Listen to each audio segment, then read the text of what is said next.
आज हम पढ़ेंगे हास्याकरण की समझ। अब ये हाशिया क्या होता है, देखो ये आपको एक कॉपी का पन्ना दिखाई दे रहा है ना। इसमें जो लाल लाइन से किनारे वाला हिस्सा है जिसमें केवल खाली प्रश्न और उत्तर लिखे हैं, ये इस पन्ने का हाशिया है।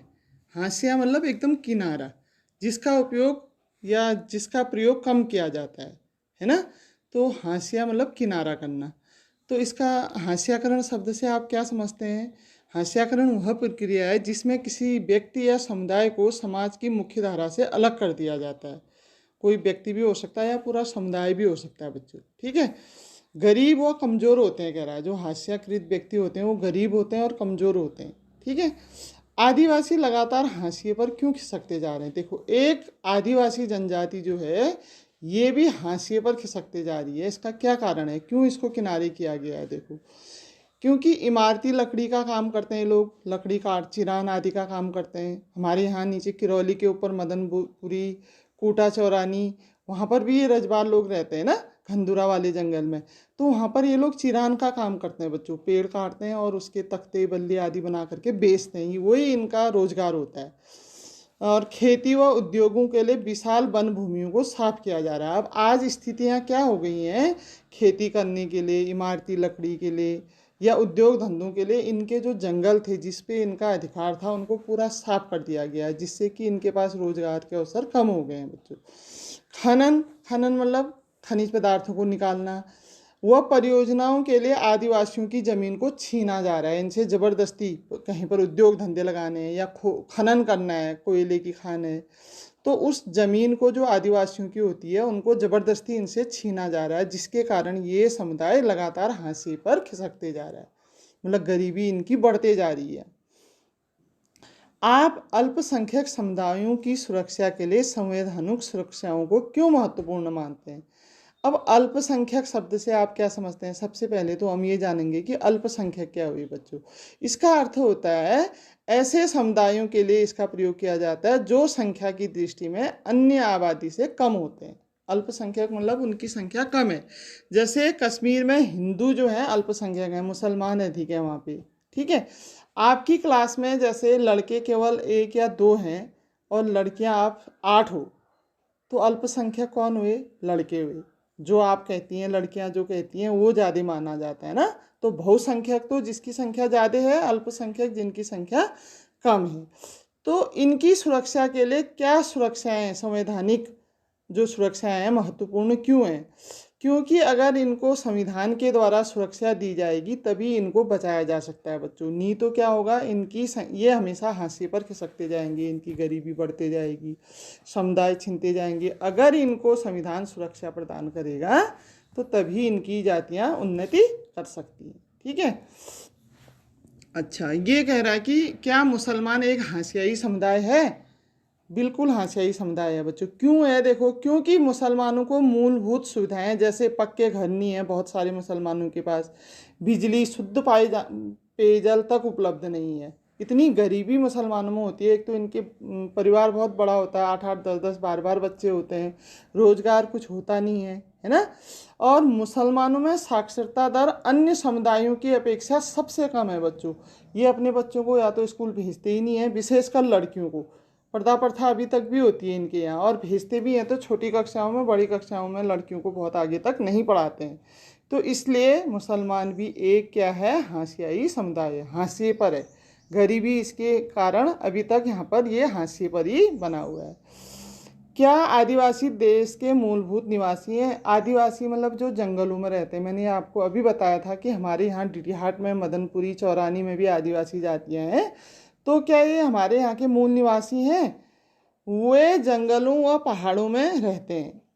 कहाँ रहते हैं ये लोग? जंगलों में रहते हैं विशेषकर। पहले तो ये बच्चों भीड़ भाड़ वाली जगह में आते ही नहीं थे, गाँव में आते ही नहीं थे, रात को आते थे छिप करके, है ना। और गुफाओं में रहते थे, घर भी नहीं होते थे। लेकिन आज ऐसी स्थिति नहीं है। अब तो बहुत सारे आदिवासी बच्चे पढ़ भी गए हैं। पिछले बार ही आपने देखा, एक आदिवासी लड़की ने पहली बार इंटर पास किया तो उसको बहुत सारा इनाम दिया गया, उसको सम्मानित किया गया स्थान स्थान पर, है ना। एसडीएम आदि के द्वारा, डीएम के द्वारा भी, पिथागढ़ भी बुलाया गया।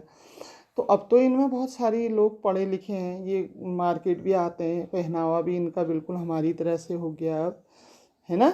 लेकिन काम अभी भी ये वही करते हैं। क्या? जंगलों से वो अपनी ज़रूरत की सारी चीज़ें पूरी कर लेते हैं। जैसे मैंने आपको बताया ना, इमारत मेन इनका काम होता है चिरान का। पहले ज़माने में जो लकड़ी के बर्तन बनते थे ना, पाली है, ठेकी है, जिसमें मट्ठा बनाते हैं, हथबारा है, छोटे छोटे लकड़ी के कटोरे जिसमें हल्दी आदि रखते हैं, ये सब काम करते थे। बहुत सुंदर बनाते थे और घर घर लोगों को बेचते थे। लेकिन अब धीरे धीरे इनका ये व्यवसाय तो कम हो गया है, लेकिन अब ये बल्ली और तख्ते बना करके बेचते हैं। सरकार द्वारा जंगलों को काटने, कल कारखानों लगाने से आदिवासियों को अपनी ज़मीन से बेदखल किया जा रहा है। इसलिए ये आदिवासी मूल निवासी होने के बाद भी अभी तक भी हाशिए पर हैं बच्चों, क्योंकि इनकी ज़मीन इनसे छीनी जा रही है। क्योंकि कहीं पर फैक्ट्रियां बन जा रही हैं, कहीं कल कारखाने लग जा रहे हैं, जंगलों को काट दिया गया है जो इनकी मूल धरोहर थी, क्योंकि ये तो जंगलों में रहते थे, लेकिन उनको धीरे धीरे इनसे छीना जा रहा है। क्या आप इस बात से सहमत हैं कि आर्थिक हाशियाकरण और सामाजिक हाशियाकरण आपस में जुड़े हुए हैं? क्यों? देखो, एक तो है बच्चों आर्थिक हाशियाकरण और एक है सामाजिक हाशियाकरण। आर्थिक का अर्थ आप जानते हैं धन से संबंधित। एक तो हमारे समाज में कौन लोग हाशिए पर होते हैं? जो गरीब होते हैं। आर्थिक मतलब जिनके पास पैसा नहीं होता, आपने देखा उनकी कोई बात नहीं सुनता है, उनकी कोई भी अगर वो विचार रखते हैं तो ध्यान नहीं दिया जाता है ना। आर्थिक हाशियाकरण के कारण लोग शिक्षा प्राप्त नहीं कर पाते हैं और सुखी जीवन नहीं जी सकते हैं, पढ़ लिख नहीं सकते हैं, नौकरी नहीं मिल पाती है, मजदूरी करने में उनका पूरा जीवन चले जाता है। तो आर्थिक हाशियाकरण भी बहुत हानिप्रद है ना। और दूसरा है बच्चों सामाजिक हाशियाकरण। बहुत सी ऐसी जातियां हैं बच्चों जो अल्पसंख्यक हैं, कम हैं संख्या में, या कुछ जातियों को पहले ज़माने से ही इस तरह का कर दिया गया है कि उनको हाशिए पर रखा गया है। तो सामाजिक हाशियाकरण में क्या होता है, इनके साथ भेदभाव किया जाता है और ये दुर्व्यवहार का कहीं कहीं पर तो इनके साथ बहुत इनकी सम्मान को ठेस पहुंचाई जाती है, दुर्व्यवहार भी इनके साथ किया जाता है।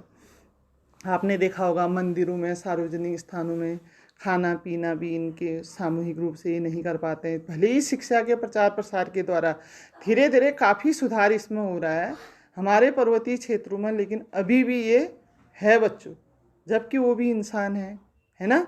और वो भी पढ़ लिख के हम तक पहुंच चुके हैं, बहुत अच्छे अच्छे पोस्ट में भी वो बच्चे आज पहुंच गए हैं। तो उनके साथ ये व्यवहार नहीं होना चाहिए, ठीक है।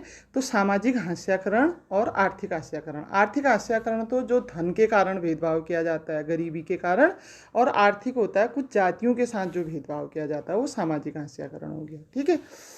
कुपोषित किसे कहते हैं? ऐसा व्यक्ति जिसे पर्याप्त भोजन नहीं मिलता है, माना भरपेट भोजन उसके घर में नहीं है, खाली सूखी रोटी खा रहा है, सब्जी नहीं है, घी नहीं है, दाल नहीं है ना, तो वो कुपोषित भोजन कहलाएगा। ऐसा अगर माना उसको दाल सब्जी रोटी पर्याप्त मात्रा में भोजन मिल रहा है तो कुपोषण नहीं हुआ, ठीक है। विस्थापित कौन है? ऐसे लोग जिन्हें बांध खनन आदि विकास परियोजनाओं के कारण जबरन उनके घर बार से उजाड़ दिया जाता है, उनको दूसरे स्थान पर बैठा दिया जाता है। जैसे अभी टिहरी जो गांव था, देखो तो टिहरी गढ़वाल में क्या हुआ था, बहुत बड़ी झील बनी थी ना, तो उस झील के बनने के कारण पूरे गांव के गांव, पूरे आसपास के क्षेत्र डूब गए। तो उन लोगों को वहां से हटा करके दूसरे स्थान पर रखा गया, तो वो विस्थापित किए गए वहाँ से। ऐसे ही हमारे धारचूला साइड में आपदा आती है, कभी आपदा के कारण बहुत सारे गांव बर्बाद हो जाते हैं, तो वहाँ के लोगों को वहाँ से हटा करके खटीमा भावर आदि साइड में बसाया जाता है, तो वो क्या कहलाते हैं? विस्थापित। जैसे बांध कहीं पर बन रहा है या कहीं पर खनन कार्य हो रहा है या कोई विकास परियोजनाएं हो रही हैं, फैक्ट्रियां आदि लग रही हैं, तो वहाँ से लोगों को उस स्थान से हटा करके दूसरे स्थान पर बसाना विस्थापन कहलाता है, ठीक है बेटा। आया ना पाठ समझ में? Thank you.